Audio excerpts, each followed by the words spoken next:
നമ്മളിന്ന് ഈ ഒരു വീഡിയോയിലൂടെ പരിചയപ്പെടാൻ പോകുന്നത് വളരെ പ്രധാനപ്പെട്ട ഒരു കാര്യമാണ്. അതായത് top 3 best personal loan apps in 2025. നിങ്ങളൊരു ശമ്പളക്കാരനോ അല്ലാത്തവനോ ആയിക്കോട്ടെ, വളരെ അത്യാവശ്യമായിട്ട് ഒരു സാമ്പത്തിക സഹായം നിങ്ങൾ ആഗ്രഹിക്കുന്നുവെങ്കിൽ ഈ ഒരു വീഡിയോ നിങ്ങൾക്ക് ഉപകാരപ്പെടും. ഒരു എമർജൻസി സിറ്റുവേഷനിൽ, അതിപ്പോൾ വിവാഹമായാലും അല്ലെങ്കിൽ വൈദ്യസഹായമായാലും മറ്റ് അടിയന്തര ചിലവുകളായാലും, ആ ഒരു സമയത്ത് ഒരു ശരിയായ പ്ലാറ്റ്ഫോം കണ്ടെത്തുന്നത് പിന്നീടുള്ള അനാവശ്യ ടെൻഷനുകളിൽ നിന്നും ഒഴിവാകാൻ നമ്മളെ സഹായിക്കും. അതിലുപരി മറ്റു തട്ടിപ്പുകളിൽ ചെന്നുപെടുന്നതിൽ നിന്നും നമ്മളെ ഒഴിവാകാൻ സഹായിക്കും. ഈ ഒരു വീഡിയോയിൽ നമ്മൾ പ്രധാനമായിട്ടും കവർ ചെയ്യുന്നത് 5 കാര്യങ്ങളാണ്. അതിൽ ഒന്നാമത്തേത് top 3 most trusted loan apps in India. നമ്മുടെ ഇന്ത്യയിൽ പേഴ്സണൽ ലോൺ നമുക്ക് എടുക്കാൻ സാധിക്കുന്ന ഏറ്റവും വിശ്വസനീയമായിട്ടുള്ള 3 പ്ലാറ്റ്ഫോമുകളാണ് നമ്മൾ പരിചയപ്പെടുന്നത്. രണ്ടാമത്തേത് key things to check before applying a personal loan. നമ്മളൊരു പേഴ്സണൽ ലോൺ എടുക്കും മുന്നേ ചെക്ക് ചെയ്തിരിക്കേണ്ട ചില പ്രധാനപ്പെട്ട കാര്യങ്ങൾ. മൂന്നാമത്തേത് ഈ ആപ്ലിക്കേഷൻ ഉപയോഗിക്കുന്നതുകൊണ്ടുള്ള പ്രധാനപ്പെട്ട ബെനിഫിറ്റ്സ്. നാലാമത്തേത് എലിജിബിലിറ്റി ക്രൈറ്റീരിയ. നമ്മളൊരു ലോണിന് അപേക്ഷിക്കുമ്പോൾ നമുക്ക് എന്തൊക്കെ യോഗ്യതകൾ ഉണ്ടായിരിക്കണമെന്ന് നമ്മൾ അറിയണം. പിന്നെ അഞ്ചാമത്തത് ഒരു പേഴ്സണൽ ലോൺ അപ്ലൈ ചെയ്യുന്നതിനുള്ള സ്റ്റെപ്പ് ബൈ സ്റ്റെപ്പ് പ്രോസസ്സ്. അങ്ങനെ 5 പ്രധാനപ്പെട്ട കാര്യങ്ങളാണ് നമ്മൾ ഈ ഒരു വീഡിയോയിലൂടെ മനസ്സിലാക്കാൻ പോകുന്നത്. അപ്പോൾ അതുകൊണ്ട് 2025 നിങ്ങളൊരു പേഴ്സണൽ ലോണിന് അപ്ലൈ ചെയ്യാൻ പ്ലാൻ ചെയ്യുന്നുവെങ്കിൽ തീർച്ചയായിട്ടും ഈ ഒരു വീഡിയോ സ്കിപ്പ് ചെയ്യാതെ മുഴുവനായിട്ടും കാണുക. അപ്പോൾ ഒരു പേഴ്സണൽ ലോൺ എടുക്കുമ്പോൾ ആദ്യം നമ്മൾ ചെക്ക് ചെയ്യേണ്ടത് അത് ഇൻട്രസ്റ്റ് റേറ്റ് തന്നെയാണ്.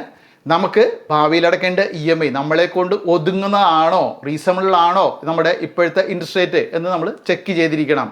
പേഴ്സണൽ ലോണിൽ ഇൻട്രസ്റ്റ് റേറ്റ് പോലെ തന്നെ നമ്മളെ ബാധിക്കുന്ന മറ്റു സംഭവമുണ്ട്, പ്രോസസ്സിംഗ് ഫീസും ഹിഡൻ ചാർജസും. പ്രോസസ്സിംഗ് ഫീസ് എന്ന് പറഞ്ഞു കഴിഞ്ഞാൽ നമ്മൾ എടുക്കുന്ന ലോൺ എത്രയാണോ അതിൻ്റെ ഒരു നിശ്ചയ പെർസെൻറ്റേജ് കമ്പനികൾ നമ്മളിൽ നിന്നും ആ ഒരു ലോൺ എടുക്കുന്ന സമയത്ത് ഈടാക്കും. അപ്പോൾ അത് എത്രയാണെന്ന് വ്യക്തമായിട്ട് നമ്മൾ ചോദിച്ച് മനസ്സിലാക്കണം. ഇനി ഹിഡൻ ഫീസ്, അതായത് നമ്മൾ EMI അടയ്ക്കാൻ വൈകി കഴിഞ്ഞ് കഴിഞ്ഞാൽ നമുക്ക് ലേറ്റ് ഫീസ് ഉണ്ടാവും. അത് ചിലപ്പോൾ ചെക്ക് ബൗൺസ് ചാർജ് ആവാം, മറ്റു രീതിയിൽ പലിശ എന്നൊക്കെ പറഞ്ഞ് വാങ്ങും. അത് വ്യക്തമായിട്ട് ചോദിച്ച് മനസ്സിലാക്കണം. ഇനി ഇതുപോലെ തന്നെ വൈകിയാൽ മാത്രമല്ല, നേരത്തെ അടച്ചു തീർക്കാൻ തീരുമാനിച്ചാൽ പ്രീ പേയ്മെൻറ്റ് പെനാൽറ്റി എന്ന രീതിയിലും ചില കമ്പനികൾ നമ്മളിൽ നിന്നും തുക ഈടാക്കും. അപ്പോൾ അങ്ങനെ ഉണ്ടെങ്കിൽ എത്ര എന്നൊക്കെ നമ്മൾ വ്യക്തമായിട്ട് ചോദിച്ച് മനസ്സിലാക്കിയിരിക്കണം. ഇനി മറ്റൊന്ന് റീപേയ്മെൻറ്റ് ടേംസ് ആണ്. ഇപ്പോൾ പല കമ്പനികൾ പല രീതിയിലുള്ള റീപേയ്മെൻറ്റ് ടേംസ് ആയിരിക്കും. ചിലപ്പോൾ നമ്മൾ 1 വർഷം കൊണ്ട് അടച്ചു തീർക്കേണ്ടി വരും, ചിലപ്പോൾ 3 വർഷം കൊണ്ട് അടച്ചു തീർക്കേണ്ടി വരും. അങ്ങനെ പലതും പല വർഷങ്ങളൊക്കെ ആയിരിക്കാം. അപ്പോൾ അങ്ങനെ ഓരോ വർഷത്തിനും വ്യത്യസ്ത ഇൻട്രസ്റ്റ് റേറ്റും ഉണ്ടാവും. അപ്പോൾ നമുക്ക് അടയ്ക്കാൻ പറ്റുന്ന EMI ആണോ ആ ഒരു തുക, അത് നമ്മുടെ ആ ഒരു വരുമാനത്തിനനുസരിച്ചിട്ട് നമുക്ക് അടയ്ക്കാൻ പറ്റുന്നതാണോ, അതുപോലെ തന്നെ നമ്മൾ കുറേ കാലം നീട്ടിക്കഴിഞ്ഞാൽ നമ്മളിൽ നിന്ന് എത്ര പലിശ നഷ്ടപ്പെടുന്നുണ്ട്, ഇതും നമ്മൾ വ്യക്തമായിട്ട് അറിഞ്ഞിരിക്കണം. ഇനി അധികം ആരും ശ്രദ്ധിക്കാത്ത, എന്നാൽ ഇനി ശ്രദ്ധിച്ചിരിക്കേണ്ട ഏറ്റവും പ്രധാനപ്പെട്ട കാര്യം കൂടിയാണ് ഡാറ്റാ പ്രൈവസിയും നമ്മൾ ലോൺ എടുക്കുന്ന ആപ്പിൻ്റെ ക്രെഡിബിലിറ്റിയും. നമ്മൾ ലോൺ എടുക്കാൻ ഇന്ന് ധാരാളം ആപ്ലിക്കേഷനിൽ നെറ്റി തിരഞ്ഞാൽ കിട്ടും, പക്ഷേ അവിടെയൊക്കെ നമ്മുടെ ഡാറ്റ പല രീതിയിൽ മിസ്യൂസ് ചെയ്യപ്പെടും. അപ്പോൾ അതുകൊണ്ട് ലോൺ എടുക്കുന്ന ആ ഒരു പ്ലാറ്റ്ഫോം അത് RBI രജിസ്റ്റേർഡ് ആണോ എന്നും ഒരു വെൽ നോൺ ആയിട്ടുള്ള ഒരു ആപ്ലിക്കേഷനിൽ കൂടെ മാത്രം എടുക്കാനും നമ്മൾ ശ്രമിക്കുക. ധാരാളം വാർത്തകൾ കണ്ടിട്ടുണ്ടാവും അല്ലേ, പേഴ്സണൽ ലോണിന് അപേക്ഷിച്ചു, നമ്മുടെ ഡോക്യുമെൻ്റ് വെച്ചിട്ട് നമ്മളെ ബ്ലാക്ക് മെയിൽ ചെയ്തു എന്നൊക്കെ. അപ്പോൾ അങ്ങനത്തെ കാര്യങ്ങൾ ഒഴിവാക്കാൻ നമ്മളെപ്പോഴും RBI രജിസ്റ്റേർഡ് ആയിട്ടുള്ള ഒരു ആപ്ലിക്കേഷനിലൂടെ മാത്രം പേഴ്സണൽ ലോൺ എടുക്കുക. അതുപോലെ തന്നെ പ്രധാനപ്പെട്ട ഒരു കാര്യമാണ് കസ്റ്റമർ സപ്പോർട്ട് കിട്ടുക. നമ്മൾ പേയ്മെൻറ്റ് അടയ്ക്കാൻ വൈകിയാലും, നമ്മൾ പേയ്മെൻറ്റ് അടച്ചു കഴിയുമ്പോൾ ആപ്ലിക്കേഷനിൽ എന്തെങ്കിലും എറർ വന്നാലും ഒക്കെ നമുക്ക് ഒരു കസ്റ്റമർ സപ്പോർട്ട് കിട്ടണം. ഇല്ലെങ്കിൽ നമുക്കത് ഭാവിയിൽ ഭയങ്കര ബുദ്ധിമുട്ടാവും. അപ്പോൾ അത്തരത്തിൽ നല്ല കസ്റ്റമർ സപ്പോർട്ട് കിട്ടും, നല്ലൊരു ഫീഡ്ബാക്കുള്ള ഒരു ആപ്ലിക്കേഷനിലൂടെ മാത്രം നമ്മൾ ലോൺ എടുക്കുക. നമ്മൾ ശ്രദ്ധിക്കാത്ത എന്നാൽ ശ്രദ്ധിച്ചിരിക്കേണ്ട മറ്റൊരു കാര്യമാണ് യൂസർ റിവ്യൂസ്. ഇപ്പോൾ ഗൂഗിൾ പ്ലേ സ്റ്റോറിലായാലും ആപ്പ് സ്റ്റോറിലായാലും ആ ഒരു ആപ്ലിക്കേഷനായിട്ട് ബന്ധപ്പെട്ട് യൂസേഴ്സ് റിവ്യൂ ചെയ്തിട്ടുണ്ടാവും. അപ്പോൾ അവരിട്ടിരിക്കുന്ന ആ ഒരു കമൻസൊക്കെ ഒന്ന് വായിച്ചിട്ട് വേണം നമ്മൾ തീരുമാനത്തിലെത്താൻ. നമ്മളൊരു പേഴ്സണൽ ലോൺ ഓൺലൈനിലൂടെ എടുത്തു കഴിഞ്ഞാൽ നമുക്കുണ്ടാകുന്ന പ്രധാനപ്പെട്ട ഗുണങ്ങൾ എന്താണ്?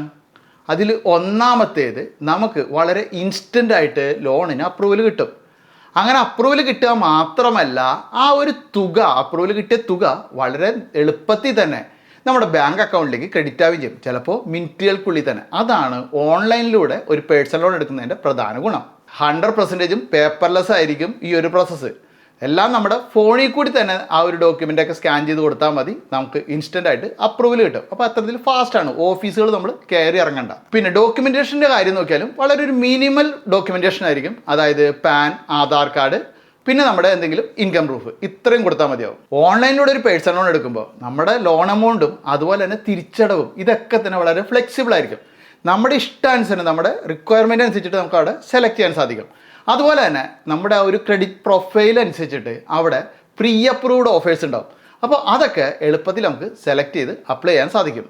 ഇനി ഒരു പേഴ്സണൽ ലോണിന് അപ്ലൈ ചെയ്യുമ്പോൾ അത് ആർക്കൊക്കെ കിട്ടും, എന്താണ് അതിന് പ്രധാനപ്പെട്ട യോഗ്യതകൾ വേണ്ടത്? അതിൽ ഏറ്റവും പ്രധാനപ്പെട്ടത് നമ്മുടെ വയസ്സ് തന്നെയാണ്. 21 വയസ്സ് മുതലുള്ളവർക്ക് മാത്രമേ പേഴ്സണൽ ലോൺ കിട്ടുള്ളൂ, അതിന് താഴേക്കുള്ളവർക്ക് കിട്ടില്ല. അതുപോലെ തന്നെ 60 വയസ്സിന് ശേഷം പേഴ്സണൽ ലോൺ കിട്ടില്ല. 60 വയസ്സ് വരെയാണ് പേഴ്സണൽ ലോൺ നൽകുന്നത്. ഇനിയിപ്പോൾ ഏതൊക്കെ ജോലിയുള്ളവർക്ക് പേഴ്സണൽ ലോൺ കിട്ടുന്നത്? സാലറീഡ് ആയിട്ടുള്ളവർക്കും കിട്ടും, സെൽഫ് എംപ്ലോയിഡ് ആയിട്ടുള്ളവർക്കും പേഴ്സണൽ ലോൺ കിട്ടും. അവർക്ക് എത്ര വരുമാനം ഉണ്ടായിരിക്കണമെന്നാണ് ഇപ്പോൾ നിങ്ങൾ ആലോചിക്കുന്നത് അല്ലേ?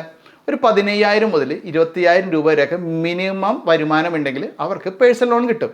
പക്ഷേ അതിനവിടെ ക്രെഡിറ്റ് സ്കോർ നിർബന്ധമാണ്. അതായത് നമുക്ക് ക്രെഡിറ്റ് സ്കോർ ഉണ്ടെങ്കിൽ മാത്രമാണ് പേഴ്സണൽ ലോൺ തരിക. ഒരു 650 മുകളിലെങ്കിലും, മിനിമം 650 ഇത്രയെങ്കിലും ഉണ്ടെങ്കിൽ നിങ്ങൾക്ക് പേഴ്സണൽ ലോൺ കിട്ടുള്ളൂ. പിന്നെ നമ്മൾ സാലറീഡ് ആണ് അല്ലെങ്കിൽ നമ്മൾ സെൽഫ് എംപ്ലോയിഡ് ആണെന്നും പറഞ്ഞ് നമുക്ക് എത്ര വരുമാനം ഉണ്ടെങ്കിലും ഇന്ന് തന്നെ പോയി കഴിഞ്ഞാൽ, അതായത് നമുക്ക് ആ ഒരു ജോലി കിട്ടിയിട്ട് പിറ്റേ ദിവസം തന്നെ നമുക്ക് പേഴ്സണൽ ലോൺ കിട്ടില്ല. നമുക്ക് മിനിമം ഒരു 6 മുതൽ 1 വർഷം വരെയെങ്കിലും എക്സ്പീരിയൻസ് ഉണ്ടായിരിക്കണം.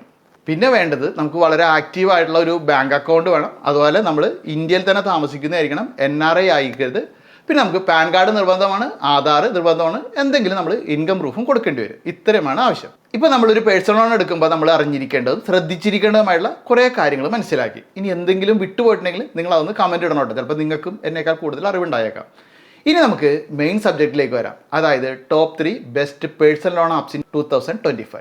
2025 നമുക്ക് വിശ്വസിച്ച്, അതായത് ട്രാൻസ്പെറൻ്റ് ആയിട്ടുള്ള പ്രോസസ്സുകളിലൂടെയും നമ്മുടെ ഡോക്യുമെൻറ്റുകൾ മിസ്യൂസ് ചെയ്യില്ല എന്നും, അതുപോലെ തന്നെ എസ്റ്റാബ്ലിഷ്ഡ് ആയിട്ടുള്ളതുമായിട്ടുള്ള 3 പ്ലാറ്റ്ഫോമുകൾ, ആ പ്ലാറ്റ്ഫോമുകളിൽ നമുക്ക് എങ്ങനെ പേഴ്സണൽ ലോണ് അപ്ലൈ ചെയ്യാമെന്ന് മനസ്സിലാക്കാം.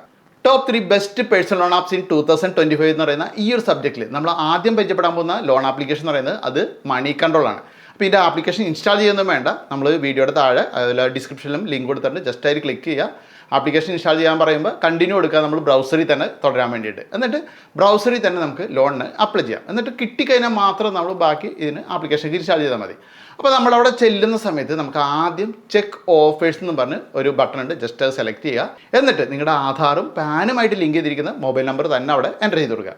എന്നിട്ട് അവിടെ OTP കൺഫേം ചെയ്യുക. അടുത്ത സെക്ഷനിൽ നിങ്ങളുടെ പേരൊക്കെ എൻ്റർ ചെയ്യുക. പിന്നത്തെ സെക്ഷനിൽ നമ്മുടെ പാൻ നമ്പർ എൻ്റർ ചെയ്യാൻ പറയും. ആ പാൻ നമ്പറും ഇമെയിൽ ID ഒക്കെ കൊടുത്തതിന് ശേഷം പിന്നെ നമ്മളെക്കുറിച്ചുള്ള കുറച്ചും കൂടി ഡീറ്റെയിൽസ് അവിടെ കൊടുക്കണം. അപ്പോൾ അത്രയും കൊടുത്തു കഴിയുമ്പോൾ തന്നെ നിങ്ങൾക്ക് പേഴ്സണൽ ലോൺ അനുവദിക്കുകയാണെങ്കിൽ അത് എത്ര ലോൺ ആയിരിക്കും എന്നുള്ളതിൻ്റെ വിവരങ്ങൾ ഇതുപോലെ സ്ക്രീനിൽ കാണാൻ സാധിക്കും. അപ്പോൾ അവിടെ നമുക്ക് കാണിക്കുന്ന ആ പേഴ്സണൽ ലോണിൻ്റെ ഡീറ്റെയിൽസിൽ നമുക്ക് ഇഷ്ടമുള്ളത് സെലക്ട് ചെയ്തിട്ട് മുന്നോട്ട് പോയി കഴിഞ്ഞിട്ട് നമ്മുടെ KYC ഡീറ്റെയിൽസ് സബ്മിറ്റ് ചെയ്താൽ വളരെ എളുപ്പത്തിൽ തന്നെ 1-2 ദിവസത്തിനുള്ളിൽ തന്നെ നമുക്ക് പേയ്മെൻറ്റ് നമ്മുടെ അക്കൗണ്ടിൽ ക്രെഡിറ്റ് ആവും. അപ്പോൾ ഇനി നമ്മൾ രണ്ടാമത് പരിചയപ്പെടാൻ പോകുന്നത് നമുക്കെല്ലാം സുപരിചിതമായിട്ടുള്ള ബജാജ് ഫിൻസറാണ്. അപ്ലൈ ചെയ്യാനുള്ള ലിങ്ക് വീഡിയോയുടെ കമൻറ്റ് ബോക്സിലുണ്ട്, ജസ്റ്റ് സെലക്ട് ചെയ്യുക. ആപ്ലിക്കേഷൻ ഇൻസ്റ്റാൾ ചെയ്യേണ്ട, നേരത്തെ പറഞ്ഞ പോലെ തന്നെ ബ്രൗസറിൽ കണ്ടിന്യൂ ചെയ്യുക. അപ്പോൾ അവിടെ നമ്മുടെ ആദ്യം ചോദിക്കുന്നത് നമ്മുടെ ജോലി എന്താണെന്നാണ്. പിന്നെ ചോദിക്കുന്നത് മൊബൈൽ നമ്പറാണ്. പ്രത്യേകം ശ്രദ്ധിക്കുക, നമ്മുടെ ആധാറും പാനുമായിട്ട് ലിങ്ക് ചെയ്ത നമ്പർ തന്നെ ആയിരിക്കണം ഏതൊരു ലോൺ ആപ്ലിക്കേഷനും നമ്മൾ അപ്ലൈ ചെയ്യുമ്പോൾ കൊടുക്കേണ്ടത്. അതിനുശേഷം അതിൽ OTP വരും, ആ OTP കൺഫേം ചെയ്യുക. അപ്പോൾ അതിനിടയിൽ നമ്മുടെ ലൊക്കേഷൻ ആക്സസ് ചെയ്യാനുള്ള പെർമിഷൻ ചോദിക്കും, അത് നിർബന്ധമായിട്ട് അലവ് കൊടുക്കണം, എന്നാൽ മാത്രമേ നമുക്ക് ലോൺ കിട്ടുള്ളൂ. അപ്പോൾ അടുത്ത സ്റ്റെപ്പിൽ നമ്മളെ കുറച്ച് പേഴ്സണലായിട്ടുള്ള കാര്യങ്ങൾ ചോദിക്കും, നമ്മുടെ ജോലി അങ്ങനെയുള്ള കാര്യങ്ങൾ. അപ്പോൾ ജോലിയും ശമ്പളമൊക്കെ കൊടുത്തു കഴിഞ്ഞാൽ വളരെ സിമ്പിളായിട്ട് 1 മിനിറ്റിനുള്ളിൽ തന്നെ നമുക്ക് ലോൺ കിട്ടുമെങ്കിൽ അവിടെ കൃത്യമായിട്ട് ഇതുപോലെ കാണിച്ചു തരും. പിന്നെ അതിനുശേഷം നമ്മുടെ KYC അങ്ങനെയുള്ള പ്രോസസ്സ് കംപ്ലീറ്റ് ചെയ്താൽ മതി. അപ്പോൾ ടോപ്പ് 3 ബെസ്റ്റ് പേഴ്സണൽ ലോൺ ആപ്സിൽ നമ്മൾ മൂന്നാമത് പരിചയപ്പെടുന്നത് അത് ആദിത്യ ബിർളയാണ്. ജസ്റ്റ് ലിങ്ക് സെലക്ട് ചെയ്യുന്നു, നേരത്തെ കാണിച്ച പോലെ തന്നെ നമ്മളിവിടെ മൊബൈൽ നമ്പർ എൻ്റർ ചെയ്യുന്നു, ആധാറും പാനുമായിട്ട് ലിങ്ക് ചെയ്ത് അതിനുശേഷം OTP നമ്മളവിടെ കൺഫേം ചെയ്യുക. അടുത്തായിട്ട് നമ്മുടെ പാൻ നമ്പർ എൻ്റർ ചെയ്യാൻ പറയും. അതുപോലെ തന്നെ പ്രൊഫഷണൽ ഡീറ്റെയിൽസും ചോദിക്കുന്നുണ്ട്. അതുപോലെ ഡേറ്റ് ഓഫ് ബർത്ത് ഇങ്ങനെയുള്ള കാര്യങ്ങളൊക്കെ നമ്മളവിടെ കൊടുക്കുന്നു. ഇതൊക്കെ എല്ലാത്തിലും കോമൺ ആണ്. നമ്മുടെ ആ ഒരു അഡ്രസ്സും അങ്ങനത്തെ കാര്യങ്ങളൊക്കെ നമ്മളിവിടെ കൊടുക്കുകയാണ്. അങ്ങനെ 1-2 സ്റ്റെപ്പുകളുണ്ട് ഇവിടെ കറക്റ്റായിട്ട്. പിന്നെ നിങ്ങളൊരു സാലറീഡ് ആയിട്ടുള്ള വ്യക്തിയാണെങ്കിൽ നിങ്ങൾക്കൊരു ഒഫീഷ്യൽ ഇമെയിൽ ഉണ്ടായിരിക്കണം, അത് ആവശ്യമാണ് ഈ പേഴ്സണൽ ലോണിന് അപ്ലൈ ചെയ്യുമ്പോൾ. അപ്പോൾ അത് നമ്മളിവിടെ എൻ്റർ ചെയ്ത് കഴിഞ്ഞാൽ അടുത്ത സ്റ്റെപ്പിൽ തന്നെ നിങ്ങൾക്ക് പേഴ്സണൽ ലോൺ എത്ര അനുവദിക്കും എന്നുള്ളതിൻ്റെ ആ ഒരു ഓഫർ അവിടെ കാണാൻ സാധിക്കും. അതുപോലെ നിങ്ങൾക്കത് ഓക്കെ ആണെന്നുണ്ടെങ്കിൽ കണ്ടിന്യൂ ചെയ്തിട്ട് വീണ്ടും നിങ്ങളുടെ KYC ഒക്കെ സബ്മിറ്റ് ചെയ്ത് കഴിഞ്ഞാൽ ഇതുപോലെ തന്നെ 1-2 ദിവസത്തിനുള്ളിൽ നമുക്ക് ആ ഒരു ഫണ്ട് നമ്മുടെ അക്കൗണ്ടിൽ വരും. വളരെ സിമ്പിളാണ്.